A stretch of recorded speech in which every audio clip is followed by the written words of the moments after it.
Yes sir. Yes, अच्छा। देवाशीष नाम है आपका? Yes sir. ठीक है, कहाँ रहते हो आप? सर मैं दिल्ली में रहता हूँ सर। अच्छा, क्या क्या पढ़ा अब तक आपने बायो में? सर अभी तक मैंने पढ़ा है सर सेल, फिर स्ट्रक्चर, डीएनए, सेल डिवीजन और सेल साइकिल। ठीक है, क्या होता है डीएनए, क्या होता है? सर डीएनए का full form deoxy nucleic acid होता है सर। वो बेसिकली सर एक हमारा, सर बेसिकली वो हमें कैरेक्टर्स देता है सर। वो डीएनए क्रोमोसोम बनाता, क्रोमोसोम हमें कैरेक्टर देता है, तो वो भी हमें टेक्निकली कैरेक्टर्स दे रहे हैं। ठीक है, ठीक है। बायोलॉजी का मतलब क्या होता है? सर देखो बायो का मतलब नहीं पता सर। सर बायो का मतलब शायद से लाइफ होता है, और लॉजी का मतलब स्टडी होता है, तो बिल्कुल बिल्कुल, स्टडी ऑफ बहुत लाइफ। बहुत बहुत बहुत बहुत बढ़िया। बायोलॉजी का मतलब स्टडी ऑफ लाइफ, है ना? Yes sir. क्लियर। हमने बायोलॉजी में कहा स्टडी ऑफ लाइफ। देखिए, मैं आपका जो पोर्शन कंप्लीट कराऊंगा वो है बच्चे आपका फिजियोलॉजी का पार्ट। फिजियोलॉजी का मतलब है जितना भी अपनी बॉडी के अंदर मैकेनिज्म चलता है ना, जैसे कि blood vascular system, digestive system, clear है? या यस। ब्रीथिंग का, ये सारा जो मैकेनिज्म है ये मैं कंप्लीट कराऊंगा आपका। क्लियर। आज जो हम पढ़ेंगे वो बहुत ही बेसिक लेवल का होगा। बेसिक का मतलब यहाँ पे ये है कि मैं ओवरव्यू दूंगा एक पूरा बेसिकली, ठीक है?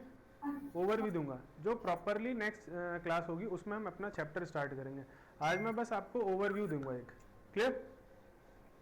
Okay sir. ठीक है, आप बताइए कि ये जो लाइफ की टर्म है ये क्या सिग्निफाई कर रही है, क्या बताना चाह रही है, आप इससे क्या समझते हो? सर लाइफ की टर्म सर जिंदगी सर, और जिंदगी सर हमें अपनी बॉडी या अपने सराउंडिंग की जो चीज़ें उनसे बनी हुई मिलती है, तो इसलिए। जैसे अगर मैं कहूँ कि कोई लिविंग चीज़ है, लिविंग चीज़ है मतलब उसमें क्या है? लाइफ है। Yes sir. ऐसे ही है ना? तो लिविंग के आप क्या क्या फीचर्स बताओगे कि अगर मैं किसी चीज़ में ये चीज़ देखता हूँ ना तो वो लिविंग है? ऐसा सर क्या? Sir emotions. इमोशंस, चलो ठीक है, इमोशन लिख लेते हैं। और सर ग्रोथ। ग्रोथ रख लेते हैं। Respiration, excretion. बिल्कुल सही, रेस्पायरेशन, एक्सक्रीशन और मूवमेंट। मूवमेंट, बिल्कुल सही। और क्या हो सकता है? Sir nutrition. न्यूट्रिशन हो सकता है, बिल्कुल सही। एक दो, सर कितने हो गए सर? 6 हो गए ना? बहुत बता दिया आपने, है ना? और भी बहुत सारी चीज़ होती है ना? काफ़ी सारी आपने बताई। जैसे कि सेंसिटिविटी हो सकती है। सेंसिटिविटी समझते हैं? Yes sir. कि जैसे मैं इस पेन को कितना भी ऐसे पटक पटक के मारूं इसको सेंस नहीं होगा। क्लियर हो रही ना बातें? हाँ सर। लेकिन अगर वो चीज़ अपने ऊपर अप्लाई करें तो सर होगा सर, बहुत दर्द होगा। बहुत दर्द होगा, है ना? तो मतलब बेसिकली क्या है कि जो अपनी बॉडी है वो काफ़ी ज़्यादा सेंसिटिव है, ठीक है? कोई भी जो लिविंग ऑर्गेनिज्म होता है वो काफ़ी सेंसिटिव होता है। अच्छा, ये चीज़ सिर्फ एनिमल्स में है या चीज़ ये प्लांट्स में भी है? सर ये प्लांट में नहीं। सर देखो सर, प्लांट भी सर, प्लांट में सर ग्रोथ होती है, रेस्पिरेशन होती है सर। हाँ, क्या और उसमें मूव, सेंसिटिविटी और होती है? सर आप मूवमेंट भी कह सकते हैं सर, क्योंकि लाइक वो थोड़ा ऐसे हिलते डुलते हैं थोड़ा सा। वो तो एक्सटर्नल फोर्स की वजह से हिलते हैं, जब हवा चलती है तो वो हिल जाते हैं। समझ में आ रही ना बातें? इस तरीके से। बाकी सर सेंसिटिविटी न्यूट्रिशन हो, होता है सर, न्यूट्रिशन होता है उनके लिए भी। हाँ सब कुछ होता है। कुछ कुछ चीज़ें हैं जो लिविंग बॉडी में प्लांट और एनिमल दोनों में कॉमन रहेंगी।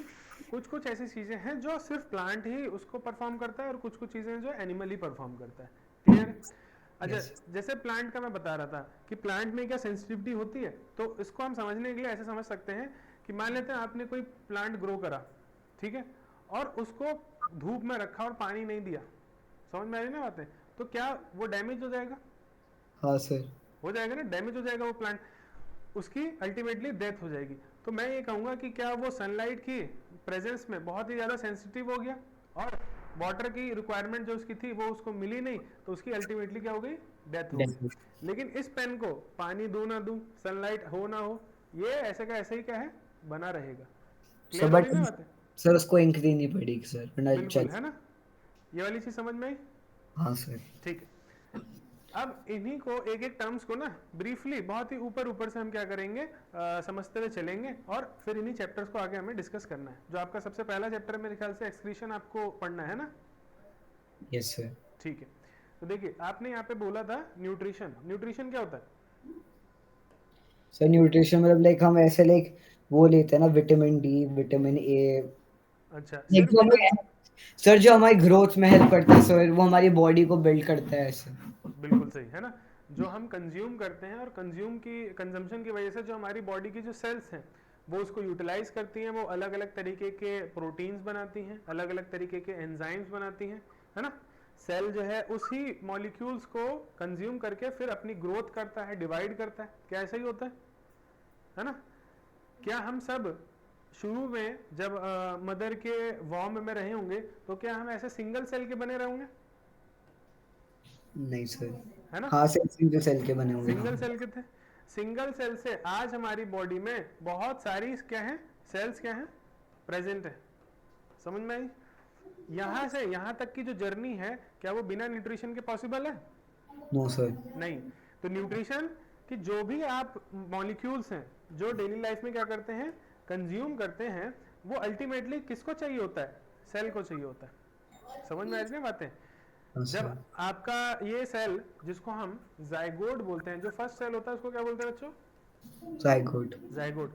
ये जो फर्स्ट सेल था इसको न्यूट्रिशन कौन दे रहा है? इसको न्यूट्रिशन दे रही है आपकी मदर, क्योंकि ये मदर के क्या है, वॉम्ब में ये पर्टिकुलर सेल जो है प्रेजेंट है। क्लियर हो रही ना बातें बच्चे? हाँ सर। न्यूट्रिशन मिलता गया, न्यूट्रिशन मिला, ये साइज में क्या करेगा, ग्रो करेगा, ठीक है। फिर डिवाइड कर देगा, टू सेल में क्या कर जाएगा, डिवाइड कर जाएगा। फिर इसको और न्यूट्रिशन देंगे, दोनों सेल्स को और न्यूट्रिशन देंगे तो और ज्यादा ग्रोथ करेगा, फिर उसके बाद फिर से डिवीजन करेगा। क्लियर है? यस। ये स्टेप मल्टीपल टाइम्स होती जाएगी और हमें अल्टीमेटली इतनी बड़े जो है बॉडी का फॉर्मेशन हो जाएगा। इतनी बड़ी बॉडी में आपको कितनी सेल्स लगती हैं, कुछ आइडिया है?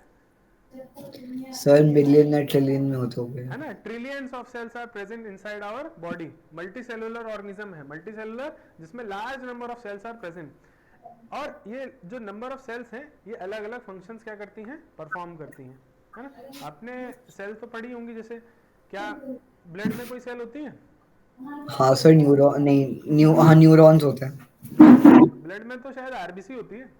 सर आपने ब्रेन सुना मैंने सर। मैंने नहीं, ब्लड बोला मैंने। सर ब्लड में आरबीसी होती है, ब्रेन में ऐसे ही डब्ल्यूबीसी होती है। न्यूरॉन्स होते हैं।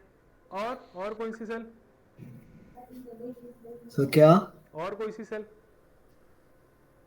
सर क्या कहते हैं सर, आपकी आवाज नहीं आ रही है। आवाज नहीं आ रही? सर एक बार वापस बोलना सर। आवाज आ रही है? सर अब आ रही है थोड़ी थोड़ी। हेलो, अब आ रही है? हाँ सर। हाँ, मैंने कहा कि और कितने टाइप की सेल होती हैं? एक तो न्यूरॉन बताई आपने, आरबीसी बताई, और क्या होती हैं? सर फिर आरबीसी हो गई, डब्ल्यूबीसी हो गई सर। फिर हमारे एनिमल सेल हो गए, प्लांट सेल हो गए, जो मसल्स के अंदर सेल होते हैं वो हो गए, डब्ल्यूबीसी हो गए। अच्छा, अभी जो आपने कहा एनिमल सेल, ऑस्ट्रिच का एग हो गया। देखिए बच्चे, हम क्या एनिमल है कि नहीं है? है सर।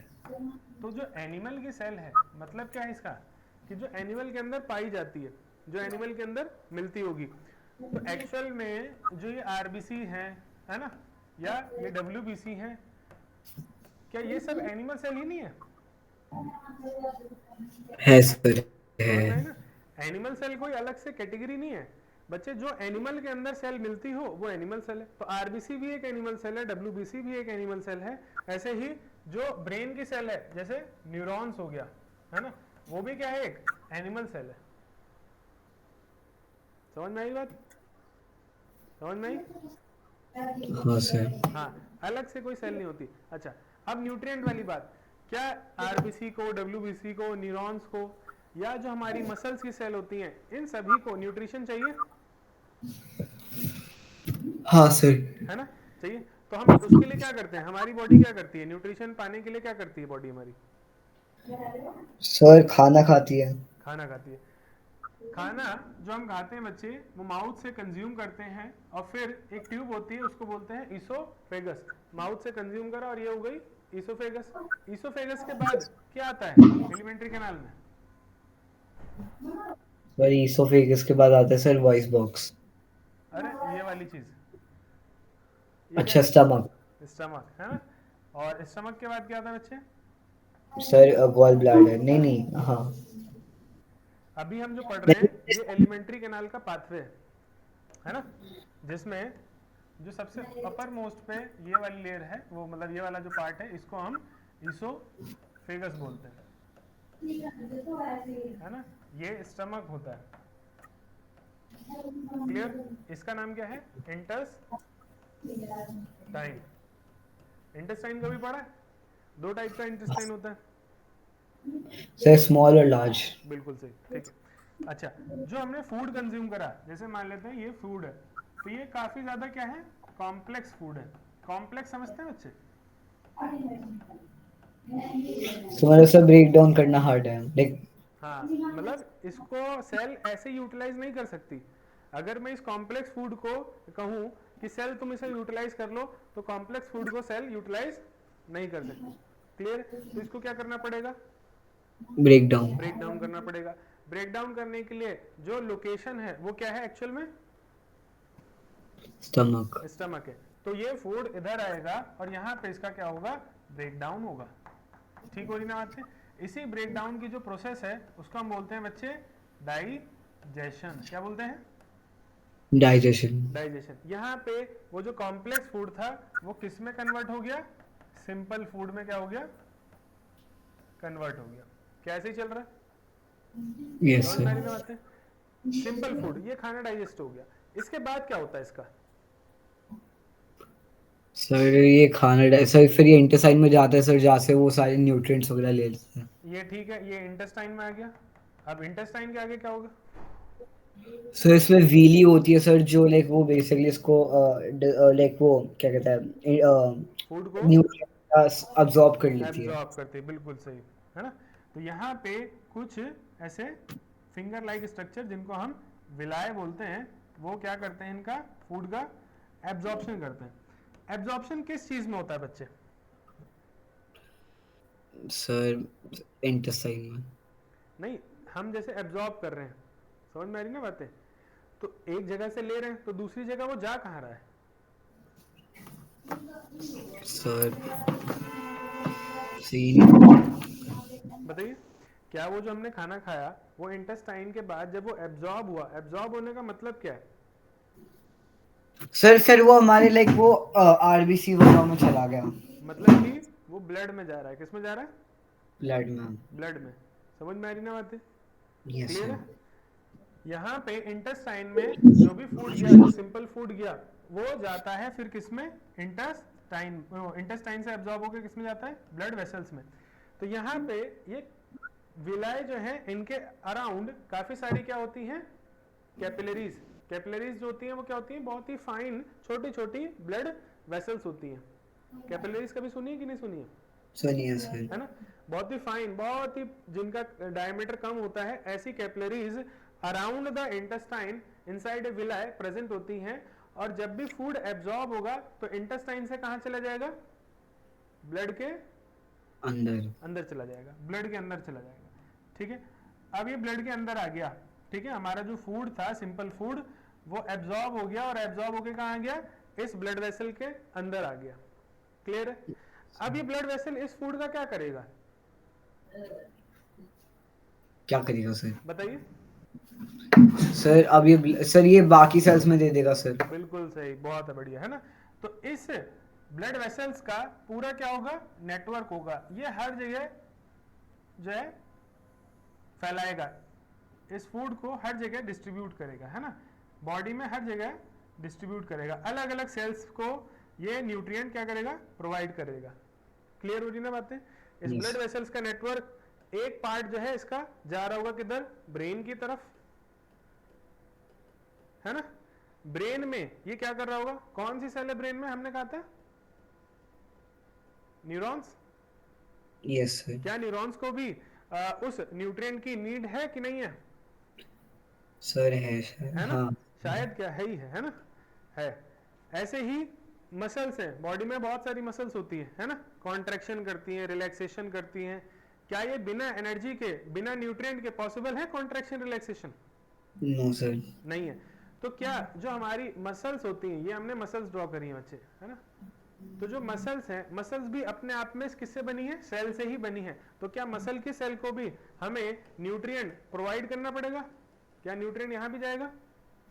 Yes sir. जाएगा, ठीक है। जैसे ब्रेन में क्या था, ब्रेन में न्यूरॉन की सेल को न्यूट्रिएंट दिया गया, ऐसे ही मसल में मसल की सेल को क्या दिया जाएगा, न्यूट्रिएंट दिया जाएगा। क्या ऐसे ही हमारी बॉडी के अलग अलग डिफरेंट डिफरेंट पार्ट्स में अलग अलग सेल्स प्रेजेंट है? Yes sir. क्या स्किन की सेल है, लंग्स है, हार्ट है, समझ में आ रही ना? ये सब जितना भी बॉडी में कुछ बना हुआ है वो सेलुलर पार्ट का ही बना हुआ है, सेल से ही मिलकर के बना हुआ है। क्लियर हो रही ना बातें? Yes sir. ठीक।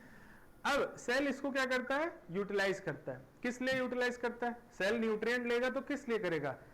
मसल्स मान लेते हैं न्यूट्रिएंट लेती है तो किस लिए लेती है, ताकि उसको क्या मिले, ग्रोथ। ग्रोथ हो उसकी, है ना, उस सेल की ग्रोथ होगी, एनर्जी। एनर्जी। और उस एनर्जी का वो यूटिलाइजेशन किस चीज में करेगा, फॉर द, सर काम के लिए सर, जैसे हाँ जो डंबल। उसका काम है, बिल्कुल, जो उसका काम क्या है, मसल का कॉन्ट्रेक्शन करना और रिलैक्सेशन में। रिलैक्सेशन करना। अगर वो ब्रेन सेल में जा रहा है तो ब्रेन सेल न्यूरॉन में न्यूट्रिएंट को जब वो एब्जॉर्ब करेगा तो ब्रेन सेल में उस न्यूट्रिएंट के एब्जॉर्ब करने से क्या होगा, सर क्या? ब्रेन सेल में या न्यूरॉन्स में जब वो न्यूट्रिएंट जाता है तो वहां पे न्यूरॉन जब उस न्यूट्रिएंट को एब्जॉर्ब करेगा तो उससे वो करेगा क्या, जैसे मसल में तो उसने कॉन्ट्रैक्शन किया, रिलैक्सेशन किया, सर न्यूरॉन में सर वो अपने इम्पल्सेस भेजने के लिए सर। इम्पल्सेस भेजने के लिए। बहुत बढ़िया, बहुत बढ़िया, है ना। तो मतलब अलग अलग अलग सेल जो होती हैं हमारी बॉडी में, वो जब न्यूट्रिएंट को एब्जॉर्ब करती हैं, है ना, तब वो डिफरेंट डिफरेंट क्या करते हैं, फंक्शंस को परफॉर्म करते हैं। क्लियर है? Yes sir. ठीक। अब मैं एक डायग्राम बना रहा हूं, एक कोई सेल ले लेते हैं, ये पर्टिकुलर कोई सेल है, ठीक। हमने इसमें क्या करा, वो जो हमारा सिंपल फूड था, सिंपल फूड जैसे कि मान लेते हैं, अभी ले लेते हैं ग्लूकोज। ग्लूकोज का फॉर्मूला पता है बच्चे? Sir C6H12O sir. है अच्छा ना, हमने लिखा। क्लियर। हाँ ये सर। जो ग्लूकोज का मॉलिक्यूल है ये इस पर्टिकुलर सेल के अंदर चला गया, ठीक है, ये यहां पे आ गया। इस ग्लूकोज के मॉलिक्यूल का यहां पे क्या होता है बच्चे, सही ब्रेक हाँ। डाउन, है ना। ब्रेक। क्या ये ब्रेक डाउन होता है यहाँ पे सेल में, यस सर। है ना। ब्रेक डाउन होने से क्या होता है, यहां से लिबरेट होती है एनर्जी। क्या लिबरेट होती है, एनर्जी। एनर्जी। और उसी एनर्जी के यूटिलाइजेशन से ये जो सेल है ये अपने सारे फंक्शंस क्या करता है, परफॉर्म करता है। क्लियर हो रही ना बातें, समझ में आ रही ना? अब इसको ब्रेक डाउन करने के लिए बच्चे सेल को एक और चीज चाहिए। क्या आपको ये आइडिया है क्या चीज चाहिए उसको, हाँ आइडिया है? चलिए मैं आपको हिंट देता हूं। सर आई गेस वो रेस्पिरेशन करके सर एनर्जी लेना चाहता है। बिल्कुल सही, है ना। तो हम करते हैं ब्रीथिंग, ब्रीथिंग हम इनहेल करते हैं क्या, एयर, और उस एयर यस में सर। पर्टिकुलर कौन सी ऐसी गैस है जिसकी हमें यूटिलाइजेशन है, सर कार्बन डाइऑक्साइड। हम इनहेल करते हैं तो कार्बन डाइऑक्साइड जाती है शरीर में, नहीं सर, ऑक्सीजन ऑक्सीजन। ऑक्सीजन, है ना। तो जब हम ब्रीथिंग करते हैं, ब्रीथिंग में एक प्रोसेस है कि इनहेल करना, तो जब हम इनहेल करते हैं तो क्या इनहेल करते हैं, ऑक्सीजन, ठीक है। अगर मैं आपसे सर। ऑक्सीजन का पाथवे पूछूं तो जैसे ऑक्सीजन गया फिर लंग्स में चला गया अलवला इसमें, है ना, अल्टीमेटली कहां चला गया, लंग्स में।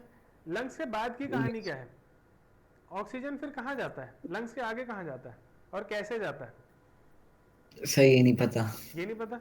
चलिए मैं बताता हूं। मैं आपको इतनी चीज बता दूं कि बॉडी में जो हमने एब्जॉर्ब करके न्यूट्रिएंट सेल तक पहुंचा दिया है, ठीक है, इधर ध्यान देना है ना, बहुत इंपॉर्टेंट चीज है। सेल को जो हमने न्यूट्रिएंट पहुंचाया है इसका हमें अल्टीमेटली कराना है ब्रेकडाउन, और इसका ब्रेकडाउन बिना ऑक्सीजन के पॉसिबल नहीं है। नहीं है।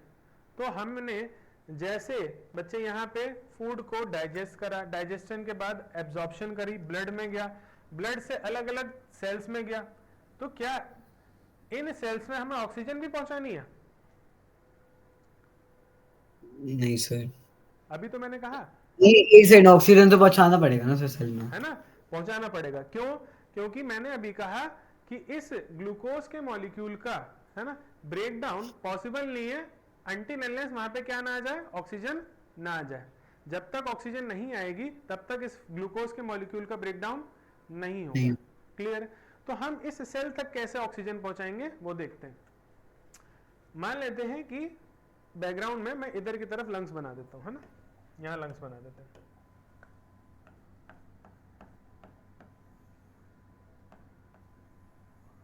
ठीक, इन लंग्स ने क्या किया, इनहेलेशन किया और अंदर आ गई क्या बच्चे, ऑक्सीजन आ गई। समझ में आ रही बात है? इनहेल किया इसने, लंग्स ने, और अंदर ऑक्सीजन आ गई। ये ऑक्सीजन इन अलग अलग सेल्स तक कैसे पहुंचेगी? सब ब्लड के थ्रू। ब्लड के थ्रू, है ना। तो इसका मतलब लंग्स में भी क्या होते हैं, ब्लड वेसल्स का नेटवर्क होता है, और वही नेटवर्क क्या करता है, अलग अलग जाकर के सेल्स को क्या प्रोवाइड कराता है, ऑक्सीजन क्या करता है, प्रोवाइड कराता है। समझ में आ रही ना बात? से क्लियर? तो हमने ब्रीथिंग करी किस लिए, ताकि हम क्या इनहेल कर लें बच्चे, ऑक्सीजन। क्लियर है? क्यों इनहेल करा हमने ऑक्सीजन, क्या नीड दिया है सर? क्योंकि सर वो ब्रेक डाउन करना था। ब्रेक डाउन करना। किसका ब्रेक डाउन करना? सर ग्लूकोज का। ग्लूकोज का। ग्लूकोज भी बोल सकते हैं, और हम अल्टीमेटली ऐसे बोल सकते हैं कि जो सिंपल फूड, वो सिंपल फूड जिसका डाइजेशन करके हमने उसका एब्जॉर्प्शन किया इंटेस्टाइन में, उससे एनर्जी तभी निकलेगी जब तक हम उसको ऑक्सीजन नहीं भेज देते, है ना। उस सेल के पास ऑक्सीजन ना चली जाए तब तक उससे एनर्जी नहीं निकलेगी। ठीक है, तो जैसे हमने फूड तो पहुंचा ही दिया था ब्लड वेसल्स के थ्रू, ऐसे हमने ऑक्सीजन भी क्या कर दी, पहुंचा दी इन ही सारे सेल्स में। ब्रेन के सेल्स में भी चली गई या मसल्स के सेल में भी चली गई। क्लियर है? ठीक है, यस सर।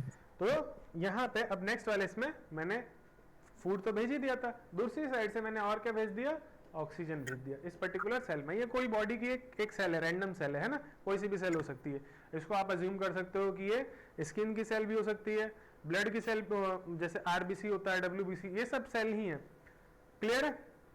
यस ठीक है, सर। अब यहाँ पे एक रिएक्शन चलेगी, उस रिएक्शन को मैं यहाँ नीचे लिख रहा हूँ।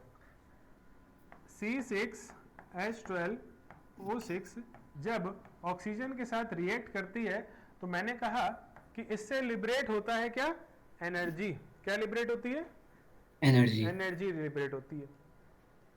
ठीक है, लेकिन साथ ही साथ यहाँ पे कुछ और भी ऐसे सब्सटेंसेस हैं जो बनेंगे, हमें उसकी नीड नहीं है, लेकिन वो क्या है, होंगे, फॉर्मेशन उनका होगा। तो ऐसे कौन से सब्सटेंसेस हैं जिनका फॉर्मेशन होगा इस रिएक्शन में? तो वो कहता है एक तो बनेगा बच्चे CO2। क्या बनेगा, CO2। CO2, और एक चीज बनेगी H2O। क्लियर है? यस।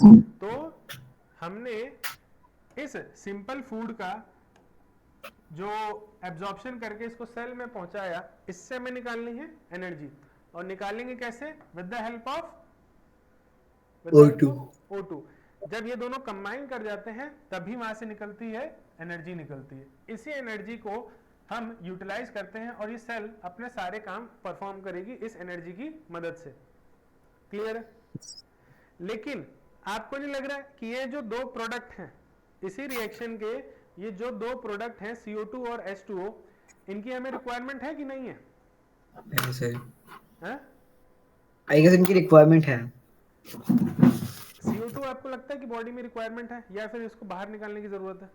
सर इसको बाहर निकालने की जरूरत है सर, बट ये भी तो हेल्प करती, ये भी तो ऑक्सीजन लाते ही है। नहीं नहीं, ये कैसे ऑक्सीजन लाएगा, इसको बस बाहर निकालना है। ओके। समझ में आई? क्लियर है? जैसे फॉर एग्जांपल आप चाय पीते हो कि नहीं पीते? नहीं सर। हाँ, नहीं से पीते? चलो घर में तो बनती होगी। हाँ सर। ठीक है, जब हम चाय बनाते हैं तो हमने काफ़ी सारे उसमें जो है दूध डाला है ना, चाय पत्ती डाली, काफ़ी सारी चीज़ें हम यूज़ करते हैं। अल्टीमेटली हमें क्या मिलती है, चाय मिल जाती है। लेकिन हम जब उसको उस जैसे क्या बोलते हैं उसको, जिससे चाय छानी जाती सर छन्नी। है ना, जब हम छन्नी से छान लेते हैं तो हमें अल्टीमेटली नीड किसकी है, उस चाय की। लेकिन जो ऊपर पार्ट बन गया, ऊपर जो बच गया, उसकी हमें नीड नहीं है। क्लियर है? क्या कभी ऐसा हो सकता है कि आप ऐसी चाय बनाएं जिसमें वो ऊपर वाला पार्ट कभी बचे ही ना? No sir. नहीं हो सकता ना। तो ऐसे ही यहाँ पे ये जो हम प्रोसेस कर रहे हैं, क्लियर है, ये जो हम प्रोसेस कर रहे हैं इसमें हमें नीड किसके बच्चे, एनर्जी। एनर्जी की। पर ऐसा कभी नहीं होगा कि CO2 और H2O यहाँ पे ना बने, ये भी हमेशा क्या होंगे, इनका फॉर्मेशन होगा, होगा ही होगा, है ना, इनका फॉर्मेशन हमेशा होगा होगा ही सर। होगा, है ना। तो अब ये हमारी बॉडी के लिए या फिर इस पर्टिकुलर सेल के लिए ये चीज कहाँ बन रही है, इसी में बन रही है ना, ये CO2 और ये H2O, ये कहाँ बन रहा है, इसी सेल में बन रहा है। ये हमारे लिए क्या हो जाएगा, एक वेस्ट हो जाएगा, वेस्ट है, इसकी हमें यूटिलाइजेशन नहीं है कुछ, नहीं। ठीक है। इसको हमें अल्टीमेटली क्या करना है, इसका सब बाहर फेंक देना है बाहर CO2 फेंक को देना। तो। कैसे फेंकेंगे, सर, सर हवा निकाली बस। तो अब ये जो सेल है, ये तो मान लेते हैं मसल की सेल है, तो मसल की सेल से सीधा हवा कैसे बाहर निकाल देंगे, सर मसल की सेल थोड़ी ना निकाल, अच्छा सर बट मसल के सेल में तो सीधा वो मिलती है ना एनर्जी, उनको थोड़ी ना मिलता है। नहीं तो एनर्जी तो कैसे मिलेगी बच्चे, जब हम फूड भेजेंगे, है ना, सर जब वहां पे लैक्टिक एसिड बन जाता है। नहीं नहीं नहीं, वो तो अलग चीज है। जैसे अभी मैंने कहा, ये देखो, हमने हर सेल तक, जैसे ब्रेन की सेल थी, मसल की सेल थी, हमने न्यूट्रिएंट पहुंचाया ना यहाँ से, यस सर। हमने क्या ऐसे ही ब्लड वेसल्स की मदद से ऑक्सीजन भी पहुंचाई।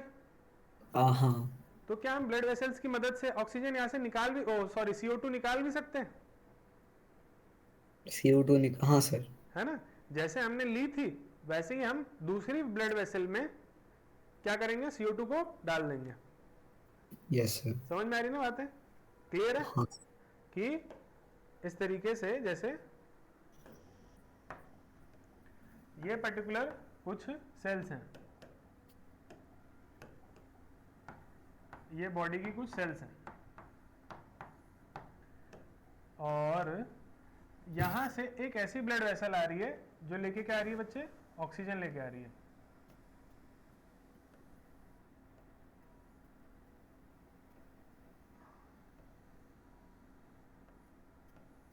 ठीक है। Yes sir. और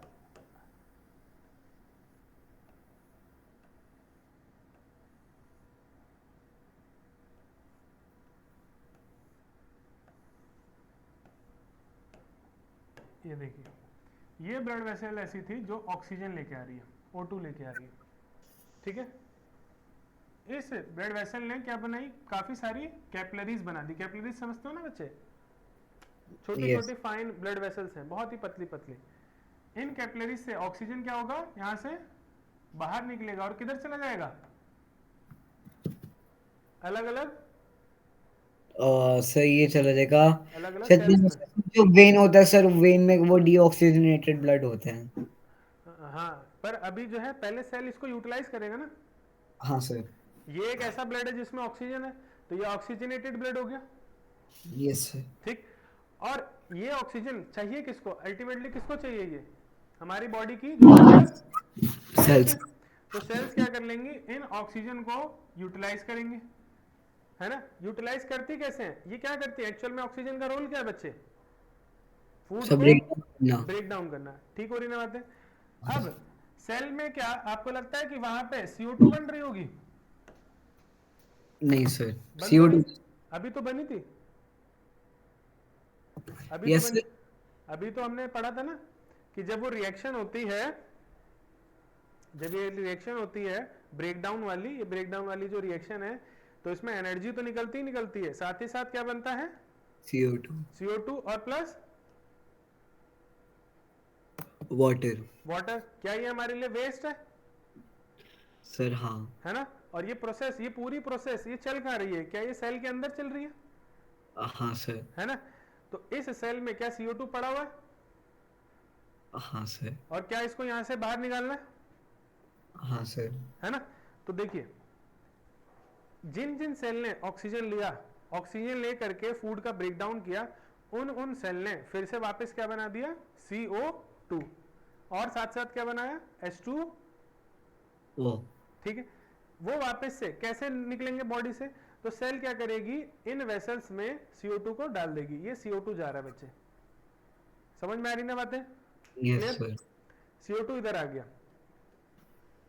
क्लियर है? Yes sir. CO2 अब किस में आ चुका है, इस कैपिलरी में आ चुका है ना, इस ब्लड वेसल में आ गया, ये CO2 आ गया सारा। ऐसा ब्लड जिसके अंदर CO2 प्रेजेंट हो, ऐसे ब्लड को क्या बोलते हैं? De deoxygen oxygenated blood. Blood. समझ में आई? Deoxygenated blood. ये ब्लड वेसल कहां जाएगी अब सीधा? सर ये जाएगी सीधा सर हार्ट में वापस, फिर वहां हार्ट में से। जाएगी, फिर वहां से, फिर वहां पे सर लंग्स से जाएगी, लंग्स में, और हाँ लंग्स फिर। में फिर इसको निकाल देंगे और CO2 को वहां लंग्स में डाल देंगे, और लंग्स से फिर क्या करेगा, एक्सेल करेगा। एक्सेल मतलब सांस को छोड़ेगा, यस सर। है ना। और जैसे ही सांस बाहर निकालेंगे CO2 क्या हो जाएगी, CO2 सर बाहर निकल जाएगी सर। बाहर निकल जाएगी। ठीक हो रही ना बातें? क्लियर है? यस। तो ये जो पूरा मैकेनिज्म था, इसमें हमने दो तीन चीजें जो हमने शुरू में लिखी थी, है ना, उनको समझा। एक तो हमने समझा न्यूट्रिशन क्या होता है। न्यूट्रिशन का मतलब जो भी हम कंज्यूम करते हैं उससे हमें एनर्जी मिलती है, और बेसिकली एनर्जी मिलती किसको है, हमारी बॉडी की जो अलग अलग टाइप की जो सेल्स होती हैं उन्हें क्या मिलती है, एनर्जी। एनर्जी मिलती है। ठीक है, साथ ही साथ हमने क्या रेस्पायरेशन भी पढ़ा, हाँ सर। है ना। रेस्पायरेशन एक्चुअल में क्या प्रोसेस है? रेस्पायरेशन जब भी कोई पूछेगा बच्चे, सेकंड में मैं आज के।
यस।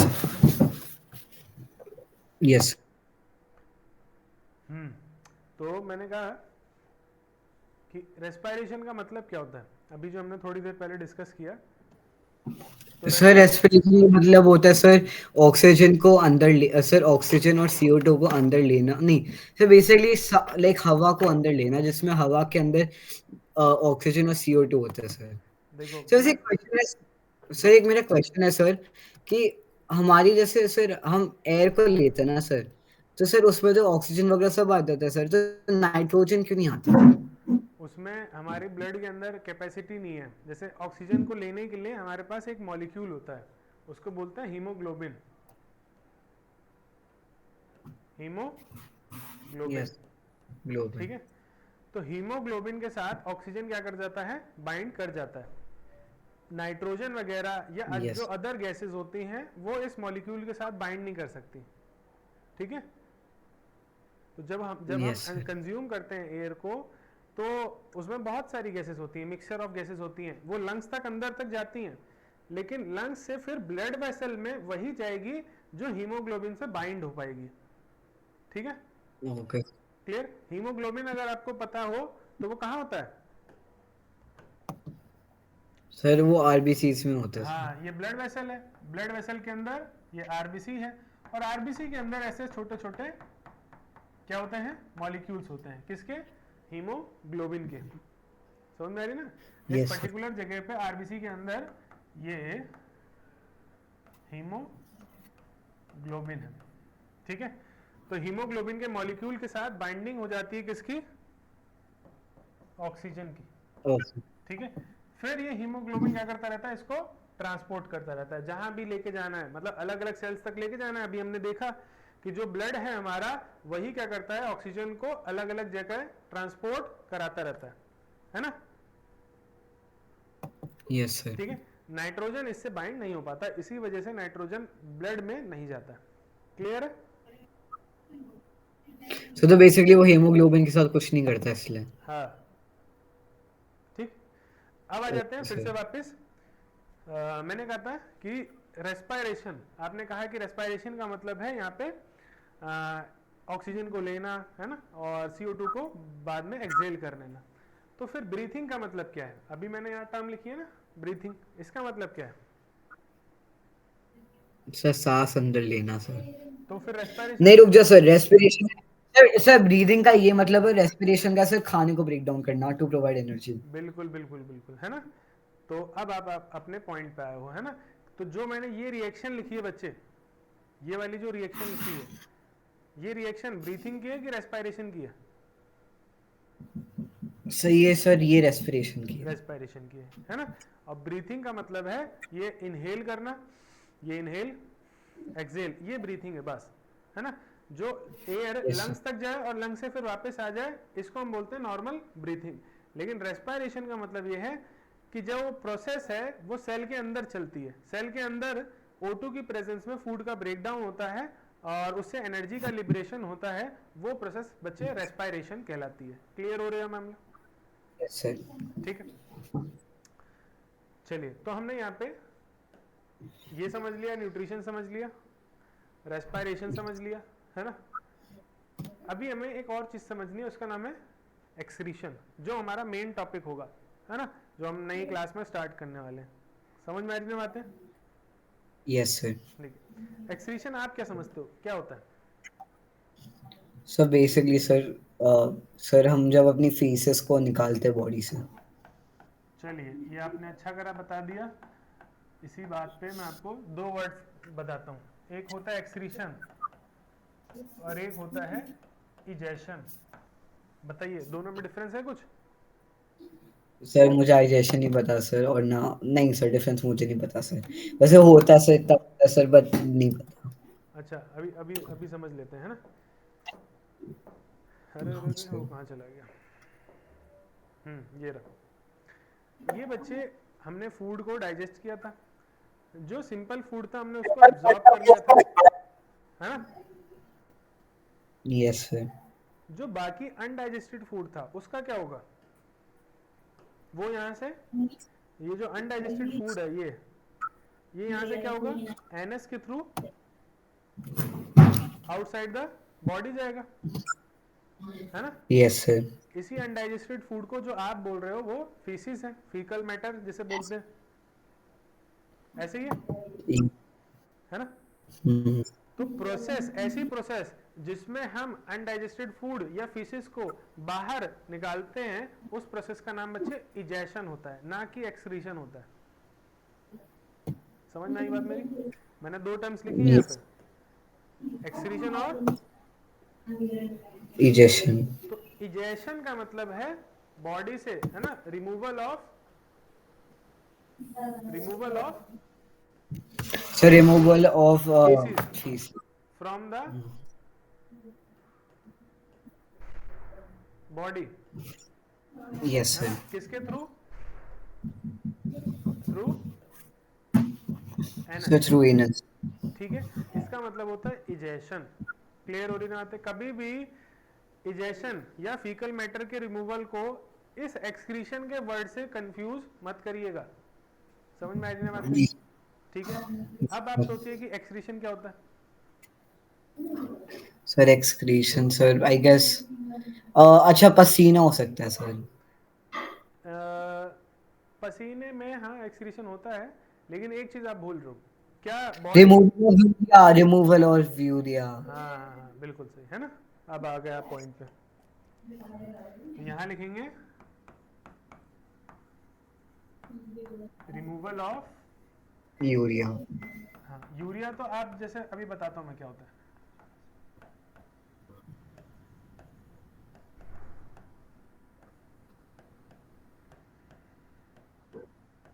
देखिए आपने कहा कि रिमूवल ऑफ यूरिया, है ना।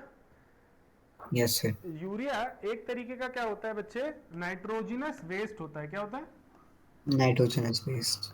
नाइट्रोजनस वेस्ट का मतलब क्या है? नाइट्रोजन का मतलब क्या है? शायद नाइट्रोजन एलिमेंट, यस सर। है ना। ये नाइट्रोजन एलिमेंट वेस्ट कैसे बन गया, तो वो आप हायर क्लासेस में कभी जाके पढ़ोगे। बस इतना समझिए, कॉफी या दूध? कॉफी। Yes sir. आप इतना समझिए कि जब हम कंज्यूम करते हैं फूड को, तो हम उसमें बहुत सारी चीज़ें खाते हैं, जैसे कि ब्रेड हो गया, है ना, चपाती हो गई, उसके अलावा पनीर हो गया, दूध हम कंज्यूम करते हैं, है ना, मिल्क का यस। कंजम्पशन करते हैं। तो इसमें वेराइटी ऑफ फूड हम कंज्यूम कर रहे हैं। वेराइटी ऑफ फूड क्या है? जैसे कि कार्बोहाइड्रेट्स। कार्बोहाइड्रेट्स बच्चे क्या होता है? सर बेसिकली जो हमें वो एनर्जी वगैरह देता है सर, जैसे रोटी। सर आप वीट हो गया सर जैसे। हाँ, वीट हो गया, है ना। जो भी खाते हैं हम, वो वीट हो गया और ब्रेड हो गया, ये सारा कार्बोहाइड्रेट में आता है। प्रोटीन में क्या आता है? प्रोटीन कैसे कंज्यूम करते हैं? सर चिकन, पनीर, दाल। चिकन, पनीर, दाल, बिल्कुल सही, है ना। ऐसे ही फैट कैसे आता है? सर फैट ऑयल में होता है सर। ऑयल में होता है, बिल्कुल सही, है ना। तो ये बेसिक हमारे जो मैक्रो न्यूट्रिएंट्स है, मतलब थाली में जब हम रखते हैं, तो हम चावल रखते हैं, तो चावल मतलब कि कार्बोहाइड्रेट। अगर हम दाल रख रहे हैं तो प्रोटीन रख रहे हैं, और एक चम्मच अगर उसमें घी डाल दिया तो फैट। क्या हम ऐसी पूरी प्रॉपर डाइट कंज्यूम करते हैं? Yes sir. है ना। तो इसमें प्रोटीन जो होता है ना, प्रोटीन जिन केमिकल से बना होता है उसमें एक मेन एलिमेंट होता है नाइट्रोजन। क्या होता है बच्चे? नाइट्रोजन। नाइट्रोजन। जब हम फूड को कंज्यूम करते हैं, तो इसका इन सभी का ब्रेकडाउन होता होगा स्टमक के अंदर। Yes sir. फिर इन सभी का एब्जॉर्प्शन होता होगा इंटेस्टाइन में, और इंटेस्टाइन में एब्जॉर्प्शन के बाद ये सब कहाँ पहुंचते होंगे? सेल्स में पहुंचते होंगे, है ना। Yes sir. तो जैसे ये जो बच्चे आपने लिखा था ग्लूकोज, ये ग्लूकोज एक कार्बोहाइड्रेट है कि प्रोटीन है या फैट है? सर ग्लूकोज सर कार्बोहाइड्रेट है। कार्बोहाइड्रेट है, बिल्कुल सही, है ना। तो देखिए, क्या हमने यहाँ पे इस कार्बोहाइड्रेट का ऑक्सीजन की प्रेजेंस में ब्रेकडाउन किया था? Yes sir. तो इससे क्या बना था? CO2, है ना। Yes sir. और क्या मिला था? H2O, और साथ साथ में एनर्जी मिली थी। एनर्जी को हमने यूटिलाइज करा था। Yes sir. लेकिन जब हम प्रोटीन खाते हैं, तो जब प्रोटीन यहाँ सेल में पहुंचता होगा, तो प्रोटीन ब्रेक डाउन करता होगा, तो उसकी वजह से क्या कोई वेस्ट प्रोड्यूस होता है? सर किसकी वजह से? प्रोटीन के ब्रेकडाउन की वजह से। जब प्रोटीन का सेल में ब्रेकडाउन होता है, जैसे हमने ग्लूकोज का या कार्बोहाइड्रेट का ब्रेकडाउन करा, तो हमें CO2 मिला, H2O मिला। ऐसे ही क्या, जो प्रोटीन है, प्रोटीन को हम जब कंज्यूम करते हैं और सेल के अंदर वो ब्रेकडाउन होता है, तो उसकी वजह से भी क्या कोई इस अमीनो तरीके का। Acids, quite amino. हाँ, अमीनो एसिड्स, है ना। तो अमीनो एसिड्स में बेसिकली क्या है? नाइट्रोजन एलिमेंट एक प्रेजेंट होता है। क्या प्रेजेंट होता है? नाइट्रोजन। Nitrogen element. बस इतना याद रखिए कि प्रोटीन यस। के डाइजेशन से या प्रोटीन का जब ब्रेकडाउन होता है, तो उसकी वजह से कौन सा वेस्ट प्रोड्यूस होता है? Nitrogenous waste. क्या प्रोड्यूस होता है? Nitrogenous base. Nitrogenous waste. किसके डाइजेशन से? प्रोटीन के। सर क्या? किसके किसके डाइजेशन से? सर प्रोटीन के। प्रोटीन के डाइजेशन से नाइट्रोजनस वेस्ट का प्रोडक्शन होता है। क्या इस नाइट्रोजनस वेस्ट, जैसे मैंने पिंक कलर में आपको ड्रॉ किया है, नाइट्रोजनस वेस्ट, क्या इस नाइट्रोजनस वेस्ट को भी इस सेल से, पर्टिकुलर सेल से यहां बाहर रिमूव करने की नीड है कि नहीं है? है सर। तो इसको कैसे रिमूव करेंगे? इस नाइट्रोजनस वेस्ट को कैसे रिमूव करेंगे? सर यूरिया के फॉर्म सर हाँ यूरिया ही तो होगा। हाँ, यूरिया होता है ना। तो कैसे यूरिया को बाहर कैसे निकालेंगे? सर देखो सर, एक तो हम पसीने से भी सर थोड़ा सा निकालते हैं, हाँ, और फिर एनिस के थ्रू भी निकालते हैं। किडनीज के थ्रू, है ना। तो क्या आपको ऐसा लगता है कि ये जो सेल है, ये जो अभी हमने बहुत सारी सेल्स ऐसे ड्रॉ करी थी, इन सेल्स का, इन सेल्स में भी वही नाइट्रोजनस वेस्ट प्रोड्यूस हो रहा होगा कि नहीं हो रहा होगा इन सब में? हो रहा होगा सर। तो ये सेल्स क्या करेंगी, उस नाइट्रोजनस वेस्ट को फिर से वापस किस में डाल देंगी, ब्लड वेसल्स में डाल देंगे, है ना, Yes. ब्लड वेसल्स में डाल देंगे। ये ब्लड वेसल इस पर्टिकुलर नाइट्रोजनस वेस्ट को कहां लेके चला जाएगा बच्चे, किडनी के पास। Yes, कहां sir. लेके चला जाएगा, किडनी के पास। और किडनी से जब हम इसको रिलीज करेंगे तो हम यूरिया की फॉर्म में रिलीज करेंगे, और जब यूरिया की फॉर्म में हम इसको रिलीज करते हैं तो जो चीज रिलीज की जा रही है उसको हम क्या बोलते हैं, अल्टीमेटली यूरिन। इसमें क्या रिलीज कर रहे हैं, यूरिन। यूरिन। समझ में आ रही ना बातें। तो yes sir. Removal of urea, है ना, रिमूवल ऑफ यूरिया, या फिर हम कहें रिमूवल ऑफ नाइट्रोजनस वेस्ट, ये पर्टिकुलर चीज क्या कहलाती है, एक्सक्रीशन। क्या कहलाती है, एक्सक्रीशन। एक्सक्रीशन कहलाती है। और removal of faeces from the body through the anus, ये कहलाती है बच्चे इजेशन। इजेशन। अब समझ में आया इजेशन और यस। एक्सक्रीशन में डिफरेंस, है ना, यस सर। क्लियर। तो हमने जो पॉइंट्स लिखे थे उनमें से देखते हैं कि क्या क्या डिस्कस कर लिया। तो हमने न्यूट्रिशन कर लिया, जिससे हमें ये पता चला कि डाइजेशन होता है फूड का, है ना। Yes sir. उसके बाद एब्जॉर्प्शन होता है, एब्जॉर्प्शन के बाद वो फूड ब्लड में सर्कुलेट करता है, और सर्कुलेट करता है तो सेल्स में पहुंचता है, सेल्स में उसका क्या होता है, यूटिलाइजेशन होता है। यूटिलाइज करने के बाद सेल अलग अलग चीजें बनाती है, एनर्जी कंज्यूम करती है, तो अलग अलग चीजें बनाती है। जैसे सेल क्या करेगी, उससे ग्रोथ करेगी, डिवीजन करेगी, ये सारा काम चलता रहेगा। और साथ ही साथ सेल क्या करती है, कई तरीके के वेस्ट का भी प्रोडक्शन करती रहती है। तो जब कार्बोहाइड्रेट मीन्स की जो ग्लूकोज है उसका जब ब्रेकडाउन होता है, उससे जब एनर्जी निकलती है तो वो तो यूटिलाइज करती है, लेकिन जो CO2 और H2 है उसको वहां से रिमूव करने के लिए हमारे पास क्या है, लंग्स हैं। हम लंग्स की मदद से क्या कर देते हैं, CO2 और H2 को रिमूव करते हैं। क्या हम सिर्फ CO2 ही रिमूव करते हैं या H2O भी रिमूव करते हैं जब हम एक्सेल करते हैं। सर एक्सेल करने के टाइम तो सर H2 ही करता है सर। CO2 और H2O दोनों होते हैं या सिर्फ CO2 होता है। सर वैसे जब बारिश होती है सर मेरी नाक से पानी तो निकलता है। हाँ, सर्दियों में भी तो निकलता है। हाँ सर। जब हम कार में ऐसे, आपने कभी एसी को ऑफ करके सर्दियों में बैठे हो कार में, विंडोज क्लोज करके, गर्मियों में सर्दियों में? सर्दियों में हाँ सर। अंदर की तरफ ऐसे ब्लर ब्लर होने लगता है ना, ऐसा लगता है कि एक लेयर आ गई है वाटर की, हाँ सर। हाँ सर। है ना। तो वो एक्चुअल में कौन सी एयर है बच्चे, जो आप एक्सेल कर रहे हो ना, वो वाटर के मॉलिक्यूल्स इस कार में आ जाते हैं और फिर वो जा करके किस पे, शीशे पे चिपक जाते हैं, है ना। और क्योंकि बाहर का एनवायरनमेंट ठंडा रहता है तो वो वाटर ड्रॉपलेट की फॉर्म ले लेता है और एक लेयर बन जाती है, फिर आपको ऐसे साफ करते रहते हो अंदर से, है ना। तो हम तो अब हीटर ऑन कर देते हैं। अरे हाँ, मैं तो तब हीटर ऑन नहीं करोगे तब वो सिनेरियो चलेगा, है ना। है यस ना, सर। हीटर ऑन नहीं करोगे तब वो सिनेरियो आपको देखने को मिलेगा। आप वैसे भी देखो ना, ऐसे आप शीशे पे कभी ऐसे किया है, ऐसे ऐसे करते हैं ना, ऐसे, हाँ सर। तब भी क्या होता है, यहाँ पे वाटर मॉलिक्यूल आ जाता है कि नहीं आ जाता, आ जाता है सर। है ना। तो इसका मतलब क्या है, हमारे जो लंग्स हैं वो CO2 तो एक्सेल कर ही रहे हैं, साथ ही साथ क्या एक्सेल कर रहे हैं, H2O भी एक्सेल करते हैं। Yes sir. ठीक हो रही ना बातें, हाँ सर। ठीक। एक्सक्रीशन मैंने समझा दिया, रेस्पिरेशन समझा दिया, है ना। ठीक, ग्रोथ आप समझते ही हैं। ग्रोथ का मतलब कुछ नहीं है, एक सेल है वो दो में डिवाइड होगी, 2 से 4, 4 से 8, जब मल्टीपल हो जाएंगी तो ये जो प्रोसेस जो हो रही है वो ग्रोथ की प्रोसेस है। क्लियर है। Yes sir. अभी तक जो मैंने पढ़ाया है इसमें कोई डाउट है आपको, नो सर। है नहीं, ठीक है। यहाँ आपने एक टर्म लिखी थी मूवमेंट, है ना। मूवमेंट क्या होता है बच्चे, सर मूवमेंट से बेसिकली एक प्लेस से दूसरी, power to go from one place to the another. अच्छा, तो फिर इसका मतलब क्या होता है,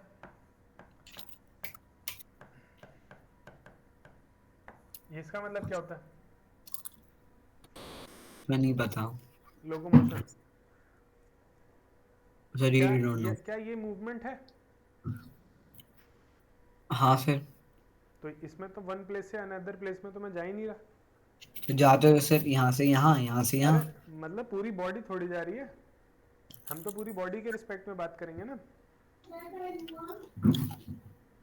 तो ऐसे भी कह सकते थे। है ना। देखिए दो टर्म्स हैं बच्चे, लोकोमोशन और एक है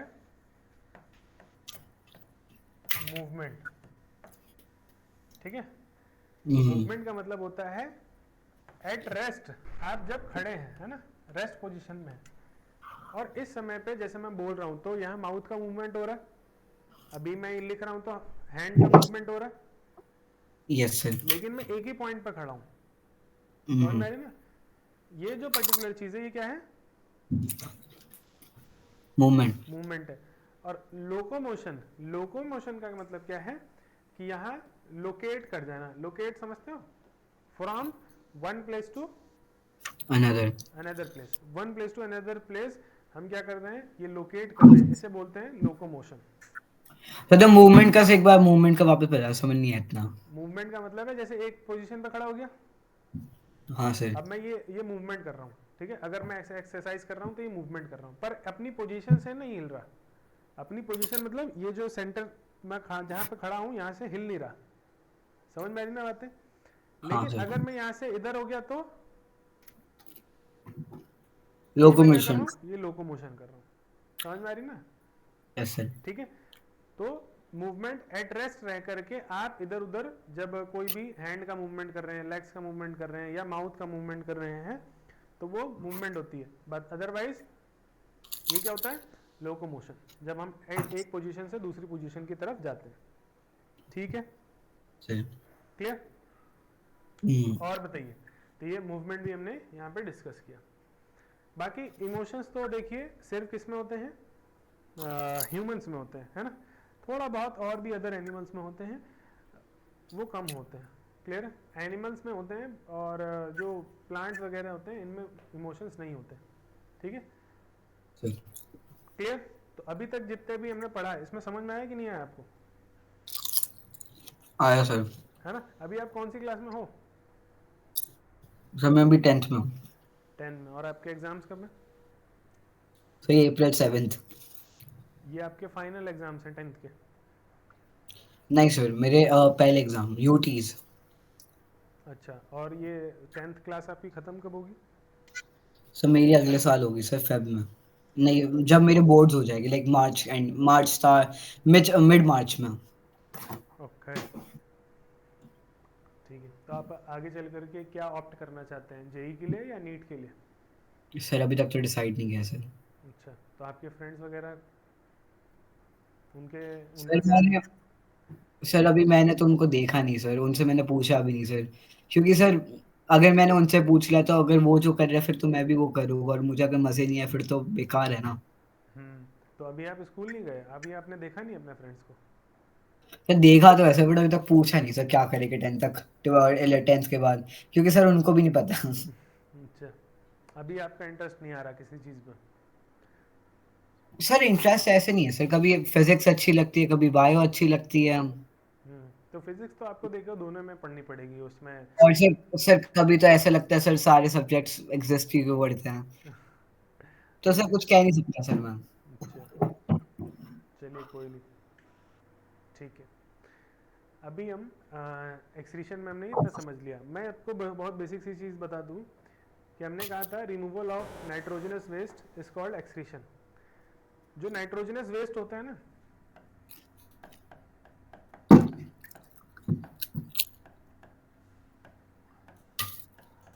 उसके कई सारे क्या होते हैं, टाइप्स होते हैं।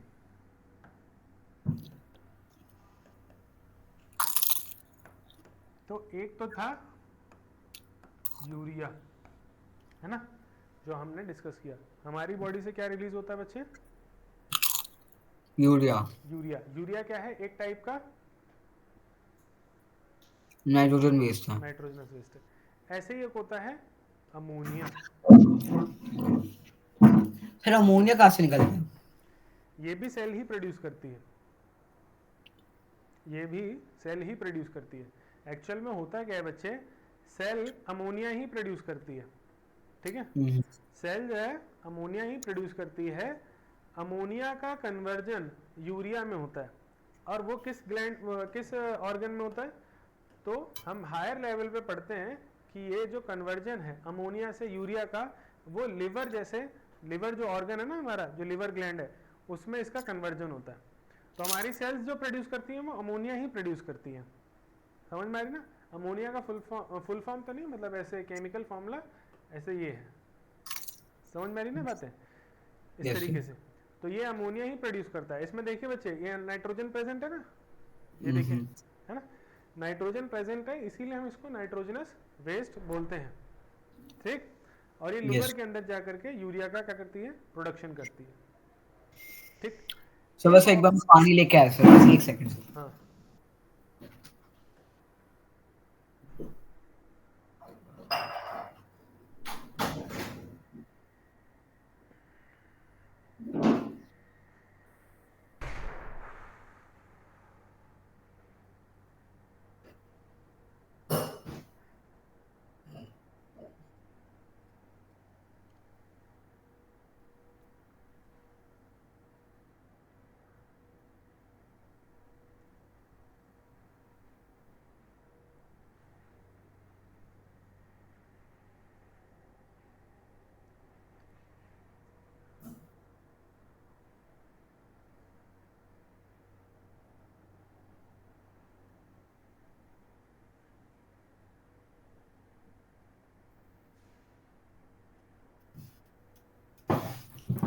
Yes sir.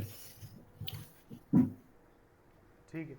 तो टाइप ऑफ नाइट्रोजनस वेस्ट में हमने कहा कि अमोनिया होता है, यूरिया होता है, और एक वेस्ट और होता है, उसको बोलते हैं यूरिक एसिड। ठीक है। यस क्या होता सर। है? यूरिक एसिड होता है। तो डिटेल्ड जो है एक्सक्रीशन वाला पार्ट तो हम नेक्स्ट क्लास से ही चालू करेंगे, है ना। अभी मैं बस आपको वर्ड्स को इंट्रोड्यूस कर दिया है ना। मैंने आपको डिफरेंस बता दिया है कि एक्सक्रीशन और इजेशन में डिफरेंस क्या होता है, ताकि जब हम चैप्टर स्टार्ट करें तो उसमें कोई हमें कंफ्यूजन ना हो। सर क्लियर है? वैसे चीज है सर, जैसे मेरा ना जब भी मैं सैलेड खाता हूँ ना सर, जब मेरे पापा हमेशा कहते हैं कि अगर मैं नमक डालूंगा सर, वो ना उसको सारे उसके जो न्यूट्रिएंट्स है वो मार देगा सर। नहीं, मार तो नहीं देता। नमक कंज्यूम करना है, सॉल्ट कंज्यूम करना है, पर एक लिमिटेड क्वांटिटी में। अगर हम जैसे दिन में एक दाल खा रहे हैं, सब्जी खा रहे हैं, तो हमारी बॉडी की जो रिक्वायरमेंट है सॉल्ट की, वो उससे फुलफिल हो जाती है, क्योंकि दाल में नमक पड़ेगा, सब्जी पे भी पड़ेगा। समझ में आ यस रही सर। ना बात है? आप अभी चिप्स खा रहे हो, मान लो पापड़ खा रहे हो, तो उसमें भी नमक पड़ेगा। तो उतना सर वो उतना सफिशिएंट है, उतना सॉल्ट सफिशिएंट है। क्लियर है? हाँ सर। एक्स्ट्रा जो या फिर एक्सेस में कंजम्पशन किसी भी चीज का नहीं करना चाहिए। तो आप सैलेड में जैसे डाल रहे हैं, तो हम क्या करते हैं, टेस्ट के लिए डालते हैं, है ना। क्लियर है? लेकिन यस सैलेड को ऐसे ही रॉ खाएं तो ज्यादा अच्छा है। ज्यादा हम ऐसा ना हो कि सॉल्ट का कंजम्पशन करें, पर ये चीज गलत है कि वो उसके जो न्यूट्रिएंट वैल्यू है उसको कम कर देता है, ये वाली चीज गलत है। सर, अगर हम पानी ज्यादा पिए तो बैलेंस हो जाता है ना। हाँ, पर खाने के साथ पानी नहीं पीना है। तो खाने, हाँ सर, ये क्यों खाने के साथ पानी क्यों नहीं पीना सर? ये देखो, इधर अभी हम, सर ये तो आपने, हाँ इतना तो कहा। ये देखो, ये डाइजेशन हो रहा है ना। क्या आपने कभी पढ़ा है डाइजेशन में हमें कुछ एंजाइम्स की नीड पड़ती हाँ सर। है ना? कुछ नाम है, याद है कुछ एंजाइम्स के नाम याद है? जी सर। जैसे पेप्सिन होता है, ट्रिप्सिन होता है ना। पेप्टियोग्लाइडेन। नहीं नहीं, पेप्टिडोग्लाइकन नहीं, पेप्सिन नाम होता है, ट्रिप्सिन नाम होता है, लाइपेज होता है, प्रोटीएज होता है, ये सारे नाम होते हैं उसके, पेप्टिडोग्लाइकन नहीं होता। Okay sir. ठीक है। करता क्या है वो, जैसे ये आपका कॉम्प्लेक्स मॉलिक्यूल है, जो आपने फूड खाया, कॉम्प्लेक्स मॉलिक्यूल। मॉलिक्यूल है फूड का। इसको ब्रेक करने के लिए हमने किसको रखा है, एंजाइम्स को। ये एंजाइम्स है। Yes sir. ठीक है। एंजाइम्स के पार्टिकल इस पे जाकर के क्या करते हैं, ऐसे बाइंड करते हैं। यस। ठीक है। और एक रिएक्शन चलती है, अंदर अंदर क्या चलेगी, एक रिएक्शन चलेगी। रिएक्शन। ठीक है। वो इस एंजाइम की प्रेजेंस में कॉम्प्लेक्स फूड को क्या कर देगा, ब्रेक करेगा। ठीक है। तो ये छोटे छोटे हो जाएंगे इस तरीके, एंजाइम की प्रेजेंस में। ठीक है। एक ये सिनेरियो है। एक सिनेरियो ये है बच्चे कि हम क्या करें, खाना तो हमने खाया ही है, ठीक है, लेकिन यस हमने सर। क्या कंज्यूम कर लिया, आपने कहा वाटर। ठीक है, ये कॉम्प्लेक्स फूड ही है, क्या है ये कॉम्प्लेक्स फूड। Yes sir. लेकिन हमने क्या कंज्यूम कर लिया है, वाटर कंज्यूम कर लिया, तो वाटर यहाँ पे प्रेजेंट रहेगा, आपके खाने के साथ वाटर भी रहेगा। समझ में आ रही ना बातें। अब आता है यस रोल सर। किसका, एंजाइम का। अब बताइए, ये जो एंजाइम है, क्या ये उतना एफिशिएंटली इस कॉम्प्लेक्स फूड के साथ बाइंडिंग कर पा रहा है। हाँ सर। कैसे करेगा, यहाँ पे तो वाटर प्रेजेंट है ना। सर। समझ में आई, ओ। समझ में आई कि नहीं हाँ सर। है। सर बट खाते हुए बहुत बहुत बहुत बहुत ज्यादा पानी पीता हूँ। कौन, आप। हाँ सर। नहीं पियो, पानी पीने में ज़्यादा दिक्कत नहीं है, लेकिन जो खाना खाया ना, खाने के साथ नहीं पीना है, और खाने के 1 घंटे बाद तक नहीं पीना है, 1 घंटे बाद आप पी लो, ठीक है। Okay sir. ये देखो, ये आपने वाटर है, ये साथ जो आपने खाना खाया था, और खाने के साथ ही कॉम्प्लेक्स फूड, मतलब ये वाटर पड़ा हुआ है और ये कॉम्प्लेक्स फूड पड़ा हुआ है ना। आपको नहीं लगता कि यहाँ कॉम्प्लेक्स फूड की कॉम्प्लेक्स फूड पे जो एंजाइम, यहाँ एंजाइम के मॉलिक्यूल्स आने चाहिए थे ना बच्चे, यस सर। जो किससे बाइंड करते, कॉम्प्लेक्स फूड से बाइंड करते। तो जब वाटर की क्वांटिटी ज़्यादा हो जाएगी, तो ये एंजाइम इतने अच्छे से बाइंड कर पाएगा। नहीं सर। तो वो एंजाइम यहाँ इधर उधर वाटर में ही क्या हो जाएंगे, मिक्स हो जाएंगे। और जिनका काम क्या था, इस कॉम्प्लेक्स फूड को सिंपल फूड में कन्वर्ट करना। Yes sir. तो जब वाटर नहीं था, तब वो उस कॉम्प्लेक्स फूड से सिंपल फूड का कन्वर्जन अच्छे से हो पा रहा था, क्योंकि जो एंजाइम था वो कॉम्प्लेक्स फूड पे क्या है, अच्छे से बाइंड कर पा रहा था।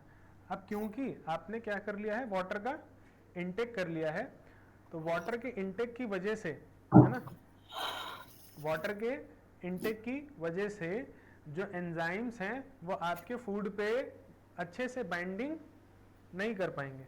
और जब वो अच्छे से बाइंडिंग नहीं करेंगे, तो आपको नहीं लगता है कि जो डाइजेशन की प्रोसेस है वो स्लो हो जाएगी, हो जाएगी सर। है ना। तो बस यही असर होता है, इसीलिए खाने के साथ जो है पानी। सर बट कॉफी दूध वगैरह तो ले सकते हैं ना। हाँ, कॉफ़ी दूध वगैरह तो लीजिए, कोई दिक्कत नहीं है ना, कॉफ़ी दूध वगैरह लीजिए, है ना। तो यहाँ बस बेसिकली क्या है कि स्लो डाइजेशन होगा। Okay sir. जैसे मैं सर अपने लिए सर, जैसे मुझे हाइट बढ़ानी है सर, तो मेरा बॉडी वेट 60 kg है, तो मैं 60 ग्राम प्रोटीन लेता हूँ हर दिन। लेते हो, कैसे लेते हो।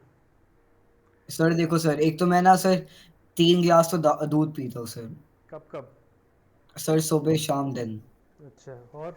और सर कभी कभी ज्यादा 4 हो जाता है सर। तो सर ये 3 हो गया सर। अब देखो, ये में एटलीस्ट 500 ml दूध है सर, तो ये हाँ, इसमें होती है, इसमें सॉरी 30 30 ग्राम इससे हो जाता है। ठीक है। सर उसके बाद मैं दाल ले लेता हूँ 3 4 कटोरी, उसके बाद फिर मैं सत्तू का पानी ले लेता हूँ। ठीक है। सर उसके बाद पनीर ले लेता हूँ सर मैं, और कभी कभी जब मेरा डे है जैसे मंडे वेडनेसडे फ्राइडे, तो मैं एग्स ले लेता हूँ, जैसे आज मैंने 6 अंडे खाए सर। पर तो बच्चे, इतना हाई कंजम्पशन भी मत रखो प्रोटीन का, बहुत ज़्यादा लोड पड़ता है किडनी पे। सर मैं तो बस 60 ग्राम ले रहा हूँ सर, अपने बॉडी वेट के हिसाब से। नहीं तो उसके लिए वर्कआउट भी करना पड़ता है। हाँ सर, तो मैं जिम भी जाता हूँ शाम को। अच्छा, जिम जिम जाते हो, कितने घंटे स्पेंड करते हो। सर देखो सर, मेरा पूरा लाइक सर, अब तो मैं बस कार्डियो कार्डियो करता हूँ सर, तो 1.5 घंटा।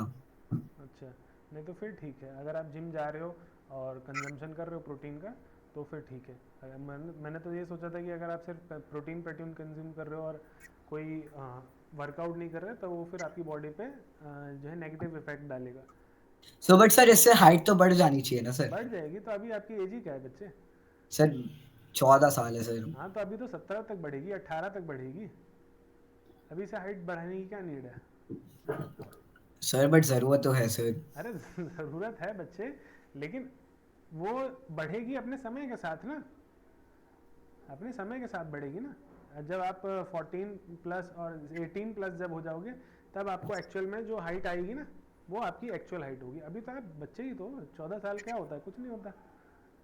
Sir but I guess sir facial hair तो last last like last sign of puberty होता है ना, फेशियल हेयर तो लाइक दाढ़ी आना। हाँ हाँ, तो अभी आई कहाँ है, जब आएगी। सर थोड़ी सी आ रही है सर। थोड़ी सी आ रही है, अरे तो अभी प्रोसेस स्टार्ट हुआ है ना। तो मतलब हाइट बढ़ जाएगी ना सर? हाँ हाँ, आराम से बच्चे, हाइट का इतना लोड मत लो।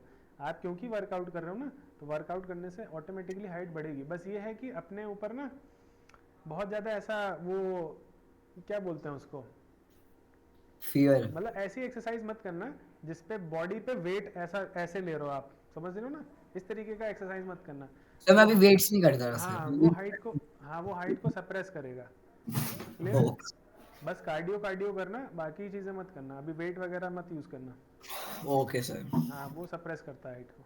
क्लियर? बाकी लोड मत लो, हाइट बढ़ जाएगी, है ना, अभी 14 साल की हो, ओके है सर। ना। हम लोग भी आपके एज में जब थे तो अब भी हमारी हाइट छोटी थी, फिर वो एकदम सडन चेंज आता है जब हार्मोन का बॉडी में लेवल में बढ़ता है ना, तो वो एक सडन चेंज आता है और बॉडी कुछ ही महीनों में हाइट इंक्रीज कर देती है। सर आपकी हाइट पहले कितनी थी फिर? मेरी जैसे अभी मेरी 5.7 यस सर। है ना।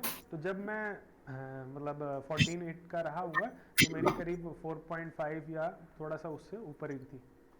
सर जब आप 10th में थे तब आपकी 4.7 थी? हाँ उसके आसपास ही, ओ है ना, तो वो बढ़ सर बट जाती 10th है। के हिसाब से सर तो 4.7 तो बहुत छोटा नहीं है सर। नहीं वही मतलब 5 के अराउंड मान लो, 5 के अराउंड मान लो, पर उसी के आसपास थी, पर वो एकदम से फिर बढ़ती ओके सर। है ना। ठीक है, हम्म। चलिए ठीक है, फिर नेक्स्ट क्लास में हम मिलते हैं ना, बायो का कल। तो फिर आप कौन से चैप्टर से स्टार्ट करोगे? वही एक्सक्रीटरी वाला, ओके। एक्सक्रीशन वाला, है ना। Bye sir. Bye bye.